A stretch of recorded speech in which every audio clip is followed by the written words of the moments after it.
At the family barbecue, my husband's brother humiliated me with a vicious joke, thinking I'd just laugh it off like always. But he had no idea I was about to expose the secret he'd hidden for years, right there, in front of everyone. What I revealed shattered his reputation in seconds, and changed our family forever. If you've ever stayed silent to avoid conflict, only to realize that silence was breaking you, this story will hit you deeply. Subscribe now and let me know. In the comments where you're watching from, under the surface of every polite smile, there's often a quiet ache no one sees. That was Miss Sarah, 35 years old. Always the one who chose peace over conflict. Always the one who swallowed the jokes, the little humiliations, the dismissive comments that my husband's family tossed my way like breadcrumbs. From the outside, I looked like the perfect daughter-in-law, helpful, kind, agreeable, but inside there was a storm gathering, a storm that even I didn't know was building. I grew up being told not to cause a scene, to avoid confrontation at all costs. My mother taught me that a woman should keep the family together, should be the calming presence, the one who makes everything run smoothly without complaint. So I learned to smile when it hurt, to laugh at jokes that cut me open, and to pretend that I didn't notice when I was being excluded from conversations or dismissed in subtle, cruel ways. When I married my husband 7 years ago, I hoped his family would become mine, that I would finally find a place where I belonged completely. But instead, I walked straight into a web of quiet judgment and passive aggression. At the center of that web was Mark, my husband's older brother. Mark was always the life of the party, the charming one, the one who made everyone laugh, except his humor always had a sharp edge, and I was his favorite target. He'd make comments about how I was too sensitive or how my cooking wasn't quite like Mom's. Little things said in front of everyone that made me feel small but never seemed quite serious enough to call out. "Come on, Sarah, it's just a joke," he'd say, laughing, while the rest of the family smiled awkwardly or looked away. And every time I told myself, it's not worth it. Don't make things worse. Keep the peace. But what no one knew was that Mark wasn't as perfect as he pretended to be. Behind all that charisma and confidence, he was hiding something. I accidentally stumbled upon months before that barbecue. A secret so heavy that I couldn't believe he carried it so easily, even while mocking others for their flaws. I kept that secret locked away, thinking it wasn't my place to expose it. After all, what good would it do to create more conflict? But the truth was, every time he made one of his snide remarks, every time he reduced me to the butt of his joke, a part of me broke a little more. I felt invisible, unprotected, even by my own husband, who would just shake his head and say, "That's just Mark. Don't let him get to you." But it did get to me. It made me question my worth, made me feel like an outsider in my own family. That barbecue was supposed to be just another family gathering. Another day of me smiling through the pain while Mark played the hero. But something shifted in me that day. Maybe it was the way the sun hit the backyard, making everything feel too exposed, too raw. Or maybe it was just that I was tired of pretending that his words didn't hurt. Tired of letting him control the narrative of who I was in front of people who mattered to me. And when he made that joke, that final, cruel joke that stripped away the last layer of my patience, I realized I couldn't do it anymore. I couldn't be the quiet, agreeable Sarah who let everyone walk all over her in the name of harmony. I had carried his secret in silence, thinking I was protecting the family, but in reality, I was just protecting the very person who humiliated me most. That day, I decided to choose myself, not out of spite, not out of revenge, but out of sheer necessity, because sometimes silence isn't strength, it's surrender. And I had surrendered for far too long. So when Mark laughed and everyone looked at me, waiting for me to chuckle, like I always did, I didn't. I looked him straight in the eye, and I knew it was time. Time to show them all that the person they thought they could laugh at was the only one brave enough to tell the truth. And once that truth was out, nothing in our family would ever be the same again. It happened like it always did, with a laugh, a casual tone, and everyone pretending it was nothing. The family barbecue was in full swing. Kids running in the yard, the smell of grilled meat filling the air, the sound of drinks being poured and plates clinking together. And then, like clockwork, Mark found his moment. He always did. He raised his beer, looked straight at me with that smirk he wore like a badge of honor, and said loud enough for everyone to hear, "Well, we all know how Sarah landed my brother. She saw a good paycheck and made her move." Laughter. Not the kind that erupts from something genuinely funny, but the forced, awkward kind. The kind that people use when they don't know what else to do. My husband let out a strained chuckle, looking down at his plate, avoiding my eyes, as he always did when Mark went too far. And just like that, it hit me again. That old, familiar burn, shame, rage, helplessness. The trifecta of every moment I had endured in this family. It wasn't just the words. It was what they meant. what they implied about me, about my worth, that I was nothing but someone who trapped a man for his stability, that I didn't marry for love but for security, as if I couldn't stand on my own, as if my entire relationship, my entire life, was a scheme. And the worst part? Number 1 stopped him. No one ever did. It was like being invisible while standing right in the center of the crowd. Mark leaned back in his chair, pleased with himself, confident that, like all the times before, I would smile politely, maybe blush, in embarrassment, maybe even laugh along as if I hadn't just been gutted in front of everyone. Because that's what I had always done. I was the peacemaker, the one who didn't take things too seriously, the one who absorbed the hits so the family gatherings could keep their fragile harmony. But as I sat there, my fingers tightening around the stem of my wine glass, I realized something was different. I was different. This wasn't just another barbecue where I would go home later, replaying the humiliation in my head while pretending everything was fine. No, this time, I wasn't going to swallow it because Mark wasn't the only one with a secret. A memory flickered in my mind, sharp, undeniable. Months ago, I had accidentally overheard a phone call Mark didn't know I'd caught. A conversation so loaded, so dangerous, that I had spent weeks convincing myself I'd imagined it, but I hadn't. I knew the truth. About him, about what he'd been hiding from this very family that he loved to perform for. The family that adored him, trusted him, put him on a pedestal. And as I sat there, staring at him, I realized the irony. He was accusing me of being manipulative, of being a gold digger, while sitting on a secret that would shatter every illusion these people had about him. I could feel my heart pounding in my chest, the sound of it drowning out the voices around me. I looked around the table at my husband, at my in-laws, at the cousins and aunts and uncles who always watched these exchanges but never said a word. I wondered if they even realized what they were participating in, how they all, in their silence, gave him permission to keep doing this, how they made it easier for him to make me the villain. That's the thing. About public humiliation, it's never just about the person making the joke. It's about the crowd that lets it land, that pretends it's harmless, that laughs along or looks away. And I was done being the one who looked away from him, from them, from myself. I could feel the heat rising in my chest, not from anger alone, but from the sheer clarity of the moment. For years, I had been taught to believe that silence was strength, that letting things go made me a better person, a bigger person. But now, all I could think about was how much that silence had cost me, how many pieces of myself I had given up to keep this family comfortable, to make them like me, to avoid being seen as difficult. But the truth was, I wasn't difficult. I was dignified. And dignity doesn't mean letting people walk all over you. It means knowing when enough is enough. And in that moment, surrounded by people who thought they knew me, who thought they knew him, I realized I held the power now. He didn't know that. I knew, and he certainly didn't expect that the woman he had spent years mocking was the very person who could destroy his carefully crafted image with a single sentence. As I lifted my glass to my lips, the coolness of the wine contrasted sharply with the heat inside me. Mark was already moving on, making another joke, pulling someone else into the spotlight. But I wasn't going to let it pass this time. Not because I wanted revenge, but because I couldn't let the lie continue. Not his, not mine. Because what no one tells you is that sometimes the only way to break free from a cycle of humiliation is to finally say out loud what you've been holding inside for far too long. And I was ready. It didn't start that day. Not really. The truth is, I had known something was off for months. Quiet suspicions that crept into my mind late at night and whispered doubts I tried to push away. It began with small things, messages. I wasn't supposed to see glimpses of conversations hastily ended when I entered the room. Random comments Mark made that didn't quite add up. But I buried all of it under that old loyalty to family, that toxic idea that protecting the family's image mattered more than protecting myself, or even the truth. I told myself I was imagining things, that Mark's sarcasm, his constant digs, were just his way of communicating just a stupid personality quirk. I even convinced myself that what I'd seen in those messages was probably nothing. After all, who was I to stir the pot in a family that had made it very clear that my role was to blend in, keep quiet, and never challenge the natural order? But that day was different. The garden was alive with the sounds of summer, the scent of grilled meat mixed with the laughter of kids chasing each other around the trees, the clinking of cutlery, the low hum of adult conversations about work, vacations, sports, the kind of setting that looks perfect from the outside, the kind that makes you second-guess every instinct that says, something here isn't right. We were all gathered around the long wooden table, plates piled high, glasses refilled. Without asking, I sat quietly, smiling, doing what I always did, being pleasant, presentable, agreeable.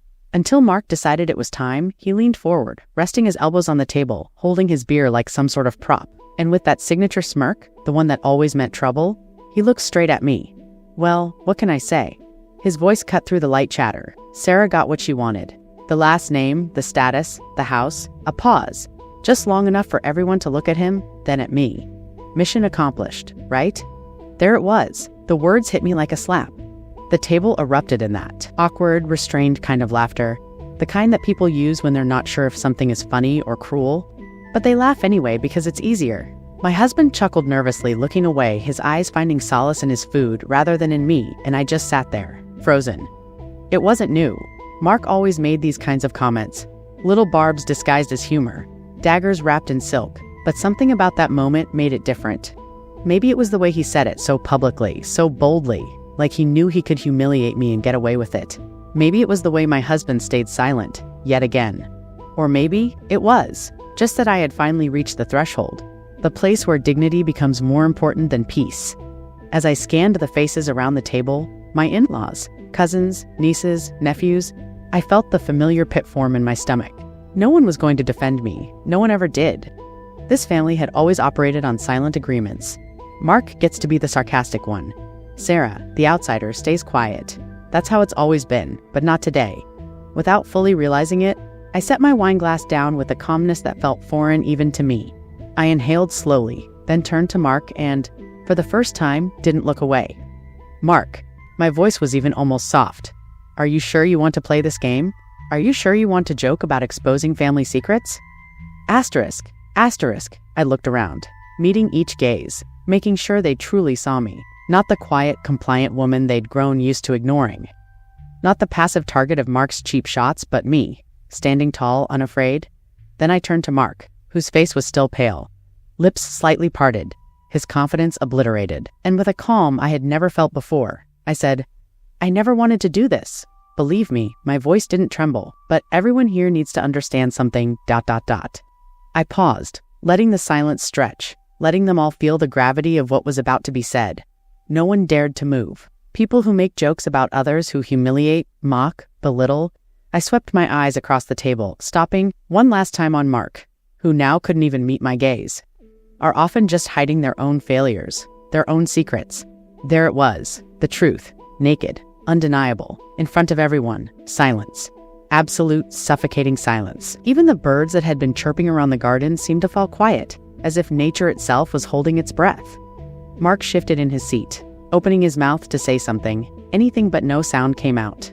His usual weapon words had abandoned him completely. The man who had always been the loudest voice at every gathering now sat there mute, stripped of the armor his sarcasm had always provided. He finally forced out in a brittle voice, It's not what you think. But nobody listened. No one cared. His wife was gone. His father's head remained bowed, and everyone else sat in stunned disbelief, processing the collapse of an image they'd held onto for years. For a moment, I almost felt pity for him almost. But then I remembered every time he'd made me feel small, every time his jokes had turned me into a caricature at these very gatherings, and how no one, especially my husband, had ever stepped in to stop it, and then something happened that I had stopped hoping for years ago. My husband stood up, not abruptly, not dramatically, but deliberately. He walked around the table, past his frozen relatives, and stopped beside me. The words sliced through the air like a blade. The laughter died instantly. All eyes snapped to me.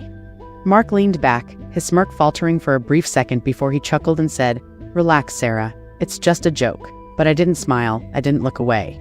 Instead, I tilted my head slightly and asked, Do you really want me to share what I know? The silence was palpable now. The kind of silence that makes the air thick and suffocating. Mark laughed. Again, but this time it was forced. Uneasy. Come on, Sarah, don't be so sensitive. But I didn't flinch. Does the name Laura mean anything to you? It was like a switch flipped in his brain. His confident posture collapsed into something. Rigid, unnatural, the color drained from his face. And that was all the confirmation I needed. The table was so silent now that you could hear the breeze rustling through the leaves overhead. People shifted uncomfortably in their seats, glancing between Mark and me, sensing that something much bigger than a joke was happening.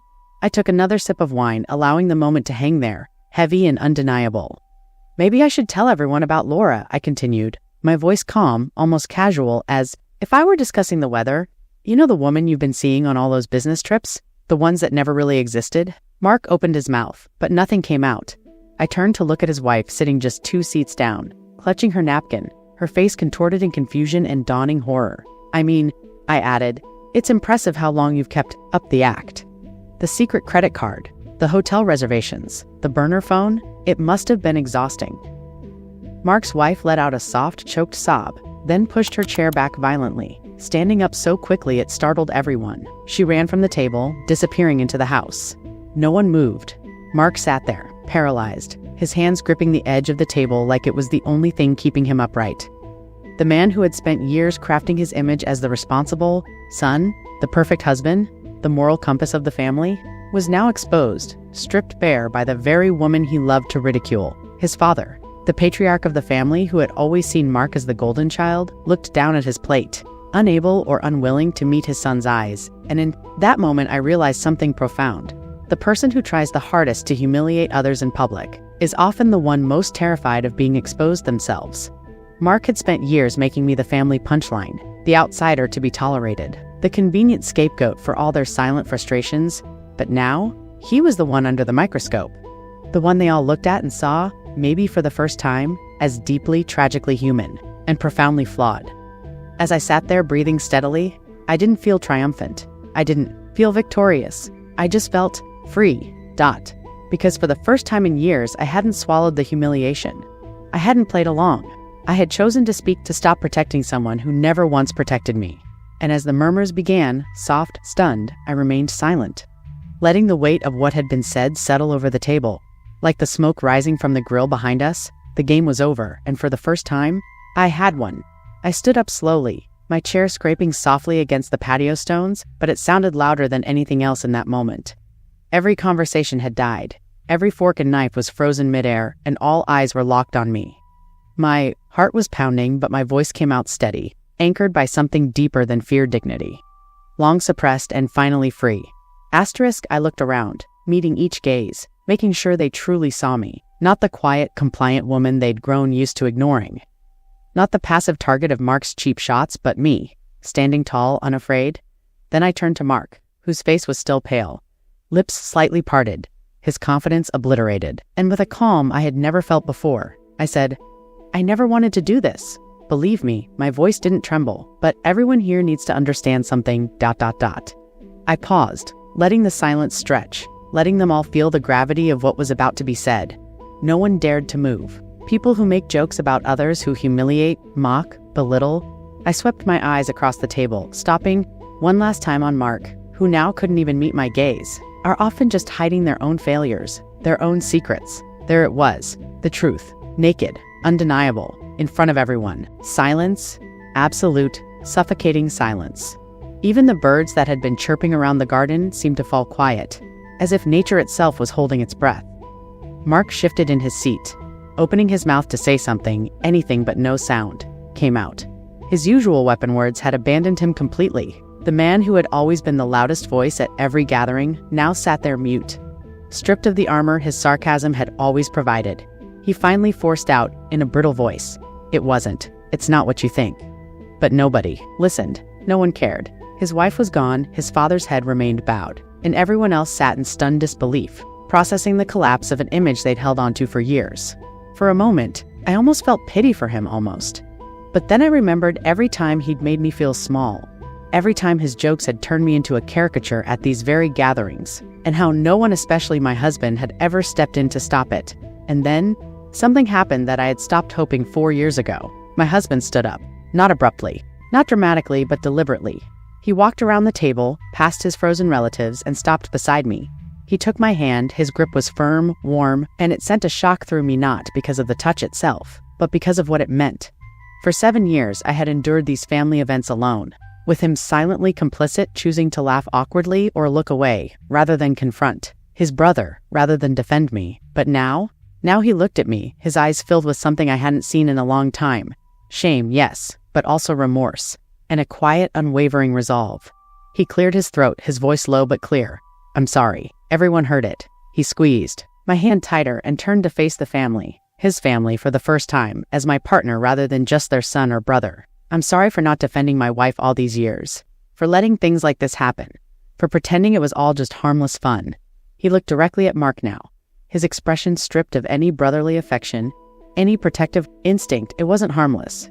Mark swallowed hard but didn't respond. My husband turned back to me, eyes glistening slightly, and whispered, just loud enough for me to hear, "You didn't deserve any of it." And with those words, something inside me, something that had been twisted and knotted for so long, finally began to unwind.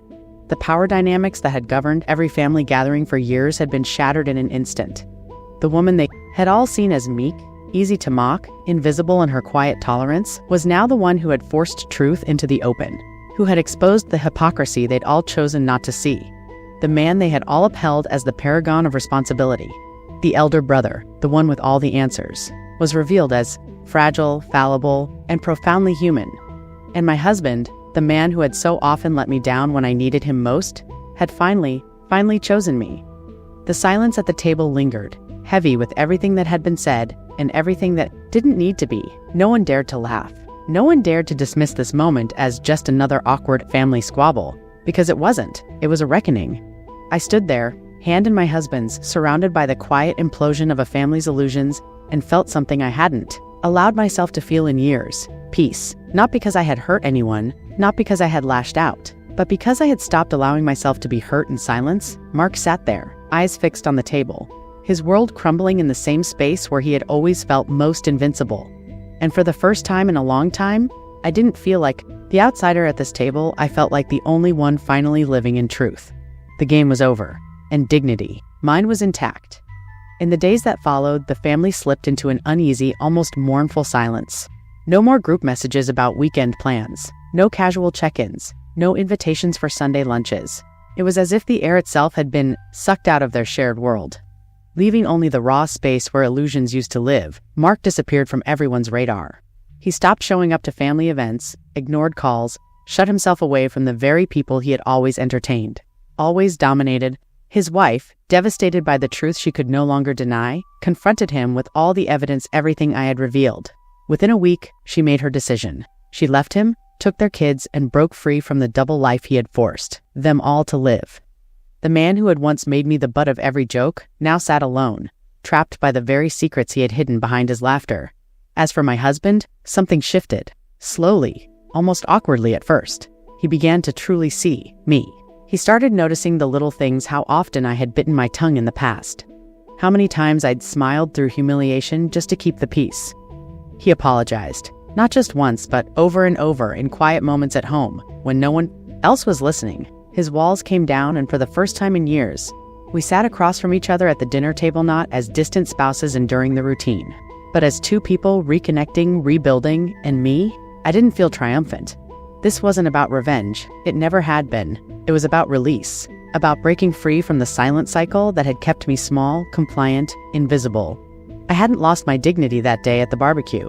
I had reclaimed it, piece by piece, breath by breath, because sometimes standing up for yourself isn't about yelling the loudest or making the biggest scene. Sometimes it's about calmly, firmly refusing to be treated as less than you are, no matter who's watching. And in that quiet strength, I finally found my peace. I realized something I had been avoiding admitting for years.